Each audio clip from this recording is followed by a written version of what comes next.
मित्रों, आप तो जानते ही हैं, जो मनुष्य जैसा कर्म करता है वैसा ही फल वो पाता है। किंतु क्या आप जानते हैं, हम मनुष्य द्वारा किए गए कुछ कर्म ऐसे होते हैं जो मरने के बाद भी हमारा पीछा नहीं छोड़ते हैं, और ये कर्म ही हमारा अगला जन्म भी निर्धारित करते हैं। वैसे गरुड़ पुराण हमें इस संदर्भ में विस्तार से जानकारी प्रदान करता है, और आज हम आपको इसी पुराण से लिए गए 11 ऐसे कर्म बताएंगे जिनके आधार पर मनुष्य विभिन्न प्रकार के पशुओं की योनियां प्राप्त करता है। तो एक बार विस्तार से प्रकाश डालते हैं गरुड़ पुराण के 11 बिंदुओं पर। नमस्कार और एक बार फिर स्वागत है।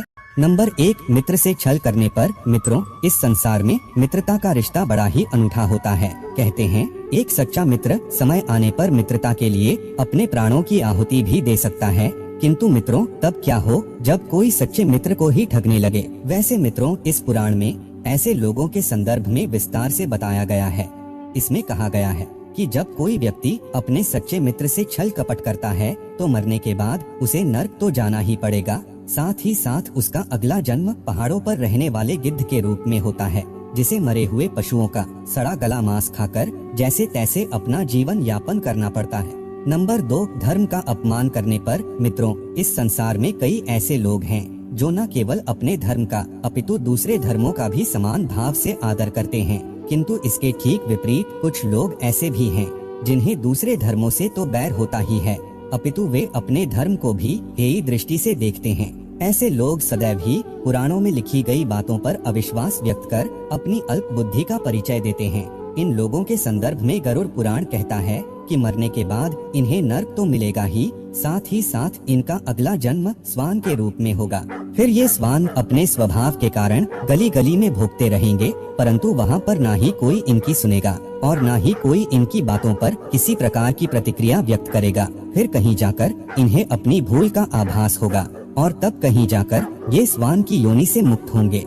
नंबर 3, अपनों का अनादर करने पर। मित्रों, इस संसार में किसी भी मनुष्य का जीवन बिना परिजनों की सहायता के संभव नहीं है, और इसमें माता पिता और गुरु की तो बात ही नहीं की जा सकती है, क्योंकि आपको तो पता ही है कि किसी मनुष्य को शिखर पर पहुंचाने का कार्य केवल गुरु ही कर सकता है।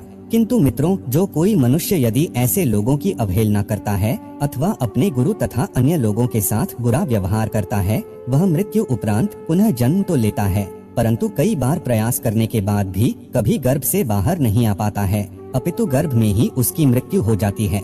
नंबर 4, ज्ञान को ना बांटने वाला। मित्रों, आप तो जानते ही हैं, हमारी सनातन संस्कृति में ब्राह्मणों का कितना अधिक महत्व है। संसार के प्रत्येक ब्राह्मण का यह कर्तव्य है कि जो कोई जजमान अथवा शिष्य चाहे कैसा भी हो, भले ही वह ब्राह्मण देव को उनकी इच्छा अनुसार दक्षिणा प्रदान करने में असमर्थ ही क्यों ना हो, किंतु ब्राह्मण देव को चाहिए कि वे अपने ज्ञान से उनका भी कल्याण करें। परंतु मित्रों, यदि कोई ब्राह्मण ऐसा नहीं करता है तो इस जन्म में उसकी ख्याति तो खराब होगी ही होगी, साथ ही साथ अगले जन्म में उसे बैल बनकर आना होगा और फिर उसे आजीवन अपने कृत्यों पर पश्चाताप करना पड़ेगा।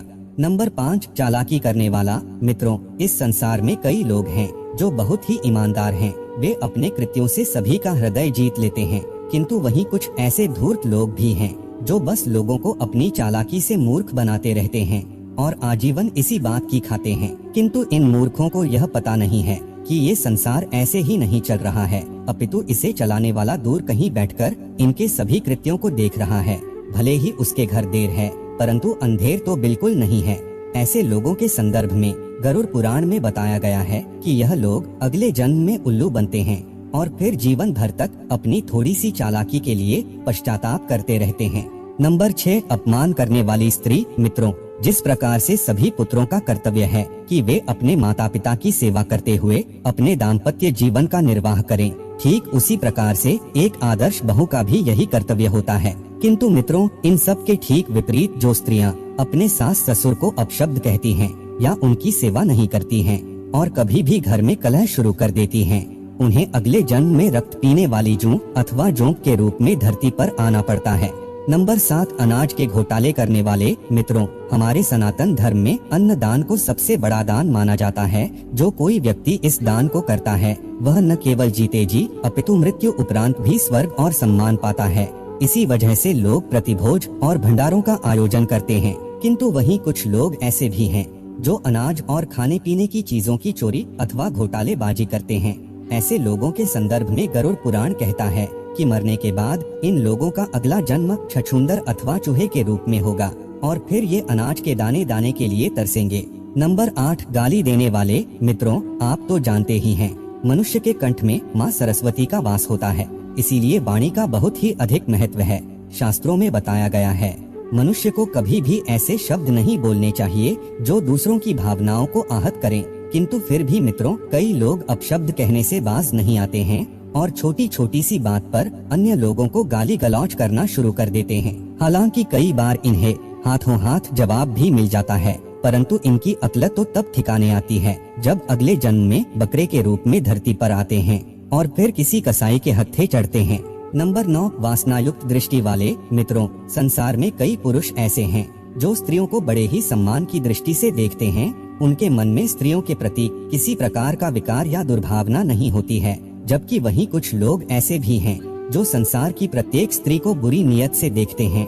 उनके मन में हर समय बस काम भाव ही चलता रहता है। किंतु इन मूर्खों को यह पता नहीं है कि भले ही इनकी वासना के बारे में किसी को पता चले ना चले, भले ही इनके कृत्यों के बारे में कोई जान ना सके, परंतु ऊपर वाला इन्हें देख रहा है और समय आने पर वो इनका न्याय जरूर करेगा। ऐसे लोगों के संबंध में गरुड़ पुराण कहता है कि मरने के बाद इन लोगों को गधे की योनि में जन्म लेना पड़ता है और तब मित्रों, यह गधे चाहकर भी किसी स्त्री पर वासना युक्त दृष्टि नहीं डाल पाते हैं। नंबर 10, व्याभिचार करने वाली स्त्री। मित्रों, आपने देखा होगा, संसार की ज्यादातर स्त्रियां पतिव्रता होती है। उनके मन में अपने पति को छोड़कर कभी भूल कर भी पर पुरुष का विचार नहीं आता है। किंतु मित्रों, संसार की सभी स्त्रियां समान नहीं होती हैं। बहुत सी स्त्रियां स्वभाव से व्यभिचारिणी होती हैं। ऐसी स्त्रियां व्यहो उत्तर संबंध बनाने में रुचि लेती हैं। वैसे इनके ऐसे कृत्यों के कारण कई बार इन्हें समाज में अपमानित भी होना पड़ता है, परंतु इनके अक्ल तो तब ठिकाने आती है जब अगले जन्म में इन्हें छिपकली अथवा चमगादड़ के रूप में धरती पर आना पड़ता है।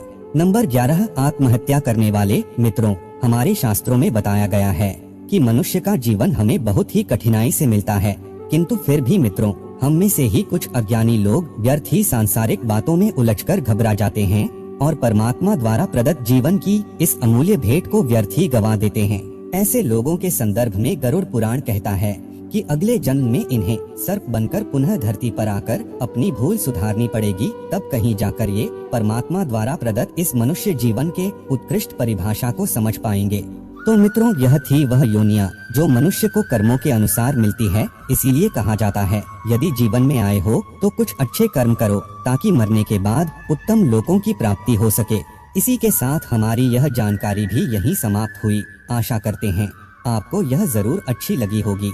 ऐसे और भी वीडियो देखने के लिए अभी सब्सक्राइब करें माया लोक यूट्यूब चैनल को। साथ ही साथ इस वीडियो को ज्यादा से ज्यादा लोगों के साथ शेयर करें। आप सभी मित्रों का बहुत बहुत धन्यवाद।